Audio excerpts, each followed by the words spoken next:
Microwave oven, I almost went back in time.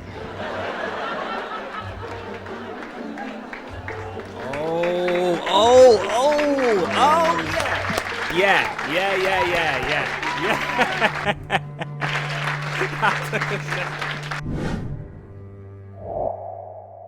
Welcome back to the channel, my wonderful people. Today, your fellow Gen Z Brit is going to be diving into part 4 out of 5, the penultimate part of Stephen Wright's complete works, stand-up set.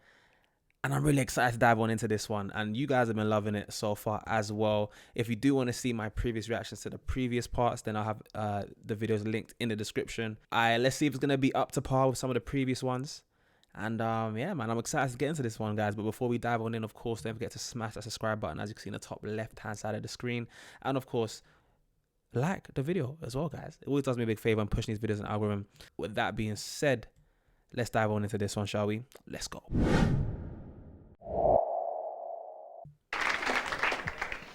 I've never seen electricity, that's why I don't pay for it. I write right on the bill, I'm sorry, I haven't seen it all month.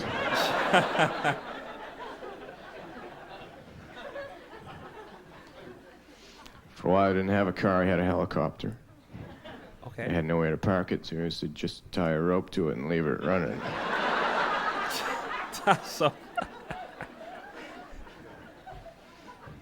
There's a pizza place near where I live that only sells slices. You go there and you see the guy throwing up little triangles. wow. Today I was... No, that wasn't me.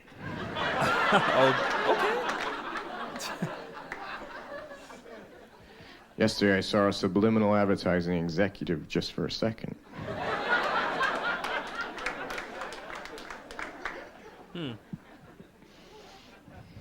I'm writing a book, I have the page numbers done, now I just have to fill in the rest. I wrote a song too, but I can't read music, so I don't know what it is. Sometimes I turn the radio on, I say I think I might have written that. He wrote a song in song lyrics, but he doesn't know how to read them. Like, it's funny because when I'm actually trying to imagine some of these things in my head, it's just the most hilarious thoughts. Like, imagine him tying a helicopter to a rope and the helicopter's still in the air hovering and running. Like, that's just too funny in my head, man. Like, it's the thinking about it as well that makes it funnier. On top of the delivery. I've written several children's books, not on purpose. Okay. Whenever I'm around a little baby, I always write down the noises he's making so that years later I can ask him what he meant.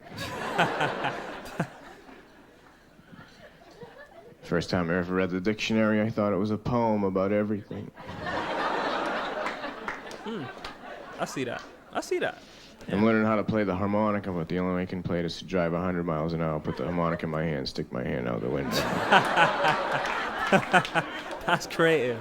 It's great. And he's probably done that before, because how do you, like, well, why would your brain go there? He's probably actually done that, I would like to think. Out the window. I wouldn't be surprised. I've been arrested 3 times for practicing. Right. Of course he has. Last time I tried to commit suicide was about an hour ago. Oh. I was down the street on the roof of this very tall building. I ran, I leaped off the edge and accidentally did a triple backflip, landed standing on my feet. Nobody saw us but 2 little kittens. One of them said to the other one, "See, that's how you do that." That's a good one. That's a good one. Yeah. That's good. That's good. That's been the highlight so far, man. I like, because the cat lands on its legs. The cat saw it. Yeah, I saw what he did with that joke. Did you guys catch? I'm sure you guys caught that one. Yeah, that was good. That was a good joke. Good joke. A while ago, I had no electricity in my house. I had no lights. I couldn't see what I was doing. Good thing my camera had a flash. Nice. It's going all around my house like this. Wanted to make a sandwich. I took 60 pictures of my kitchen. The neighbors called the police. I thought there was lightning in my house. My house is made out of balsa wood. When no one's home across the street except for little kids, I come out and I lift my house up over my head. Tell them to stay out of my yard or I'll throw it at them. I put tape on the mirrors in my house so I won't accidentally walk through into another dimension. Oh, okay. Why have I actually thought about that before? Like the other side of the mirror is just another dimension. And there was this one time I saw this meme going around where someone put a cardboard in front of a mirror and they'd show it from a side angle. And because the mirror like could see what was behind the cardboard, people would be tripping out. If I can find an example, I'll put it on the screen. But like I generally have had those thoughts of like, hold on a second. What if I just try and put my hand through the mirror and I'm like in some alternate inverse reality? You know, have you guys ever done something like that before? Is that just me and Steven?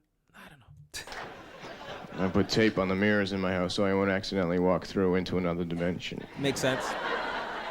Makes sense. I have one of those old-fashioned type sinks, so there's one faucet for the hot water and one for the cold water. The shower's like that, too. I have to keep running back and forth. Why? He's I running. put instant coffee into a microwave oven. I almost went back in time.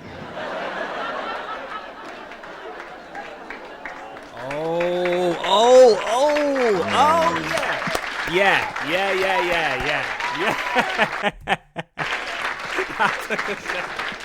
That took a second. No, that's a good joke. That's a good joke. Because instant is supposed to be like instantly, right? So when you put it into microwave, play 30 seconds left, that's like going back into... Oh, that's good. And the train wants to go by behind me, guys. So if the noise is a bit jarring at the moment. But yeah, even I feel like the audience took a while for that one as well, and it sunk in. We all got it at the same time. Well, I mean, maybe I don't know. Listen, that was funny. That was funny. I want to hear that again. That was funny. I have to keep running back and forth.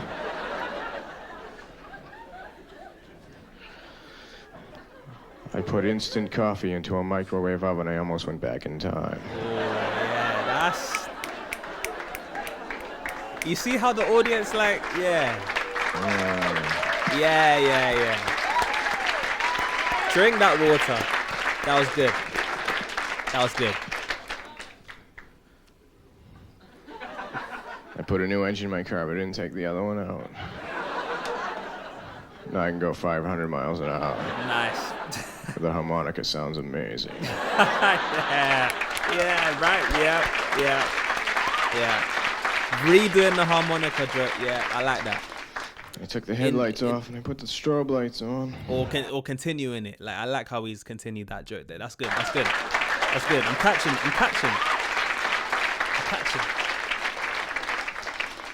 I took the headlights off and I put the strobe lights on. So when I drive at night, it looks like I'm the only one that's moving.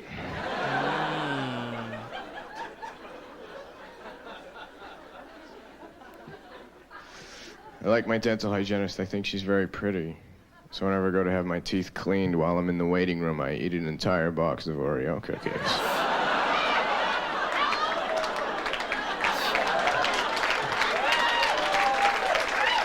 I mean, I hear it. Sometimes they have to cancel all the rest of the appointments. Oh, darn it. That's what he wanted.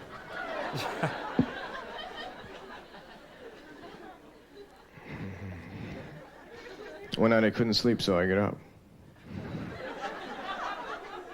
Then I got hungry, so I went down to the store that I know is open 24 hours. When I got down there was a guy outside locking it up. He said, "Sorry, we closed." I said, "What do you mean you closed? The sign says open 24 hours. Right. He said, "Not in a row." Because Well, you can't have everything. Where would you put it?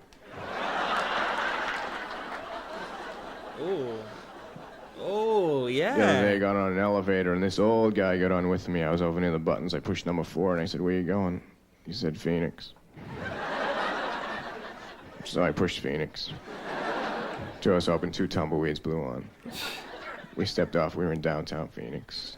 I said, "You know, you're the kind of guy I'd really like to hang around with."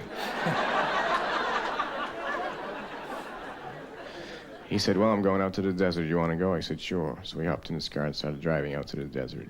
He told me he spent most of his life working on a research project for the government, trying to find out who financed the pyramids. Okay. He worked on it 30 years, and they paid him an incredible amount of money. He told him he was pretty sure it was a guy named Eddie.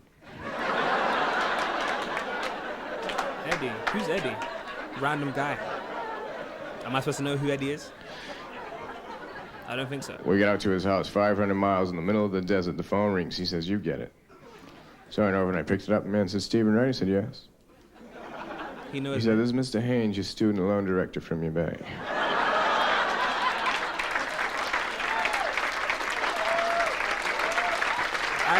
That one might have flew over my head. That one might have flew over my head. I said, yeah. He said, you're 62 bank payments behind. Uh-oh. Found out today from the institute you attended that they received none of the $17,000 we loaned you. We'd really like to know what you did with it. Oh. I said, well, Mr. Haynes, I'm not going to lie to you. I gave the money to my friend Jiggs Casey, and he built a nuclear weapon with it. Okay. And I'd really appreciate it if you wouldn't call me anymore. He's honest. He's honest. I have several hobbies which I enjoy to the fullest. I have a large seashell collection which I keep scattered on the beaches all over the world.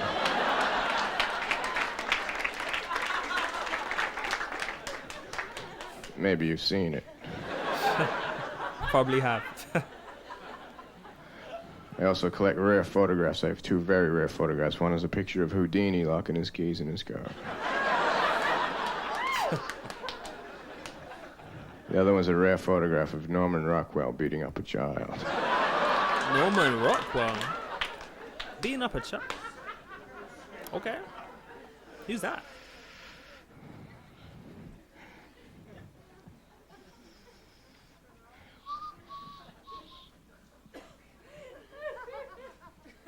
Someone just whistled. Friday, I was in a bookstore. I started talking to this very French-looking girl. She was a bilingual illiterate. She couldn't read in 2 different languages. Oh, yeah, okay. I see what you did there. I left the store and I went down the street to my bus. My bus came and I got on. Started walking toward the back. Sat down beside this beautiful blonde Chinese girl. Okay.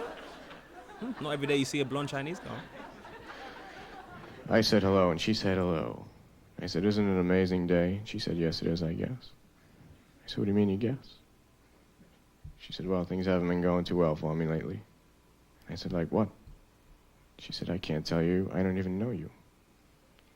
And I said, yeah, but sometimes it's good to tell your problems to an absolute total stranger on a bus. I mean... She said, well, I've just come back from my analyst and he's still unable to help me. And I said, no. what's the problem? What is the problem? And she paused and said, I'm a nymphomaniac and I only get turned on by Jewish cowboys. Then she said, by the way, my name's Diane. And I said, hello, Diane. I'm Bucky Goldstein.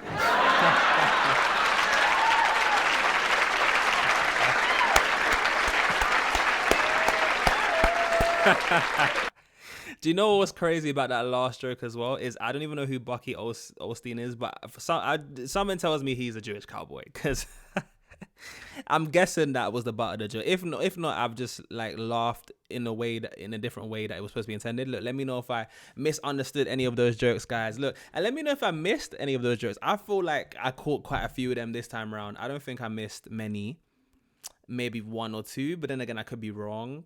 I don't know. Look, Stephen Wright, I really, really enjoy his style of comedy.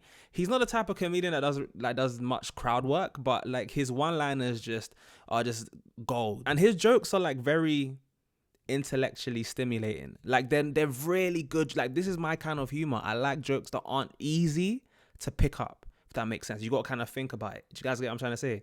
Other than that, man, like look, Stephen Wright again. This one was another great banger.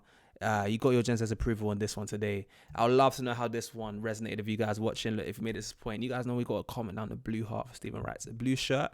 And yeah, let me know what favorite jokes you guys had in this one. My one probably was, if you want to see my other Stephen Wright reactions, then I'll leave a playlist link to that, as well as just some other individuals that I've came across from the past. And And yeah, guys, yeah. Other than that, I've been your boy JayFlex, and I'll see one of people in the next one. Peace.